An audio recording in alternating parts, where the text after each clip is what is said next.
দল ও অঙ্গ সংগঠনের বিভিন্ন পর্যায়ে চলমান রদবদল ঘিরে বিএনপির অভ্যন্তরে চলছে নানামুখী তৎপরতা।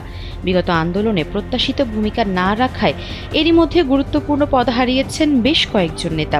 সেই ধারাবাহিকতায় স্থায়ী কমিটি সহ বিভিন্ন স্তরে আরও পরিবর্তন আনা হতে পারে।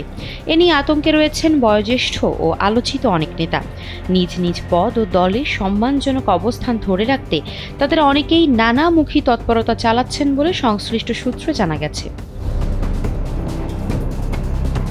বিভিন্ন পর্যায়ে কথা বলে জানা গেছে, দলকে শিগগির আন্দোলনমুখী করার পরিকল্পনা সামনে রেখে সাংগঠনিক পুনর্গঠন প্রক্রিয়া শুরু করেছে বিএনপি। এরই অংশ হিসেবে কেন্দ্রীয় নির্বাহী কমিটিতে বড় রদবদলের পাশাপাশি ঢাকা সহ 4 মহানগর কমিটি বিলুপ্ত করা হয়েছে। স্যান্ডেলিনা সো, রূপচর্চায় আভিজাত্য।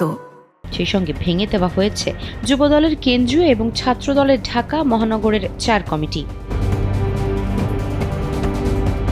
সংশ্লিষ্ট সূত্র মতে বিএনপিতে আরও রদবদলের প্রক্রিয়া চলছে। সেই প্রক্রিয়ায় শূন্যপদ পূরণ ছাড়াও টপ টু বটম তথা সর্বোচ্চ নীতি নির্ধারণী ফোরাম, স্থায়ী কমিটি থেকে শুরু করে নির্বাহী কমিটির সহ সম্পাদক পর্যন্ত নানা স্তরে পরিবর্তন আনা হবে। পুনর্গঠনের এই প্রক্রিয়ায় দলীয় ও সাংগঠনিক কর্মকাণ্ডে নিষ্ক্রিয় কোনো নেতাই রেহাই পাবেন না। খোঁজ নিয়ে জানা গেছে, রদবদলের এই প্রক্রিয়া নিয়ে আতঙ্কে রয়েছেন সিনিয়র সহ বিভিন্ন পর্যায়ের বেশ কিছু নেতা।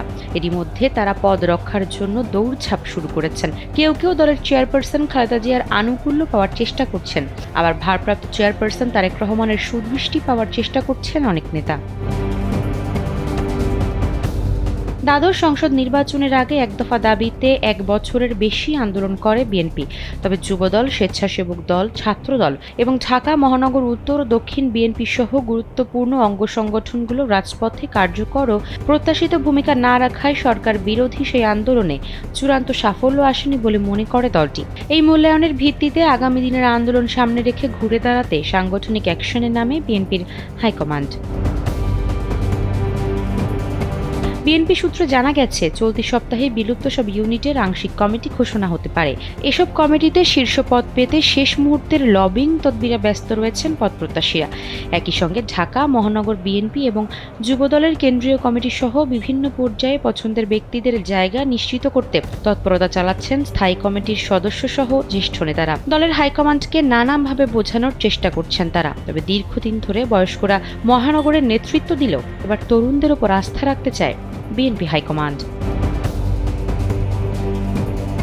আফসারা নাজ, কালবেলা।